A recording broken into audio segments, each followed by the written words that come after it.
Kakinada Pratap Nagar centre లో శ్రీ దుర్గా మల్లేశ్వర స్వామి వారి విగ్రహ ప్రతిష్ఠ మహోత్సవాలు ఘనంగా ప్రారంభమయ్యాయి. 3 రోజుల పాటు నిర్వహించిన ప్రతిష్ఠ మహోత్సవాలు రెండవ రోజు ప్రతిష్ఠ కార్యక్రమాలలో మండపారాధన, విశేష హోమాలు, దేవతామూర్తుల విగ్రహాలకు ధాన్యాదివాసం కార్యక్రమాలను తిరుమల తిరుపతి వేద పండితులు కందాళ సూర్యశర్మ ఆవధానులు ఆధ్వర్యంలో అర్చక బృందం శాస్త్రోక్తంగా జరిపిస్తున్నారు.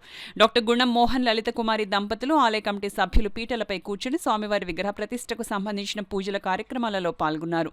ఈ సందర్భంగా వేద పండితులు కందాళ సూర్యశర్మ అవధాని మాట్లాడుతూ ఈ నెల 8వ తేదీ ఉదయం 10:58 శ్రీ దుర్గా మల్లేశ్వర స్వామి, గణపతి, కుమారస్వామి, కనకదుర్గమ్మ వాహన విగ్రహ ప్రతిష్ఠ జరుగుతుందని, ఈ కార్యక్రమాలలో పెద్ద సంఖ్యలో భక్తులు పాల్గొని కార్యక్రమాలను విజయవంతం చేయాలని కోరారు.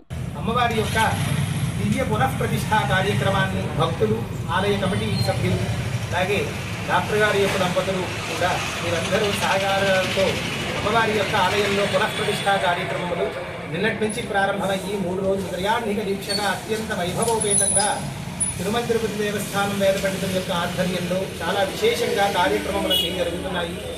లోకాన్ని అమ్మవారు చేపట్టుకుని నడిపిస్తోంది. అందుకని సమస్త ప్రాణులు సుఖశాంతులతో ఉంది, విశ్వమంతయు కూడా సుఖశాంతులతో ఉంటూ ప్రతి వారికి కూడా ధనధాన్యములకి లోటు లేకుండా అష్టైశ్వర్యములతో కులతూడుతూ ఉండాలని మన యొక్క సనాతన హైందవ ధర్మంలో జరిగేటువంటి ప్రతి పూజ కూడా విశ్వశాంతి కొరకు అని చెప్పి మీ అందరికీ తెలియజేసుకుంటున్నాము. అందరూ కూడా విశేషమైనటువంటి భగవంతుడి యొక్క అనుగ్రహాన్ని పొందుదురుగాక అని చెప్పి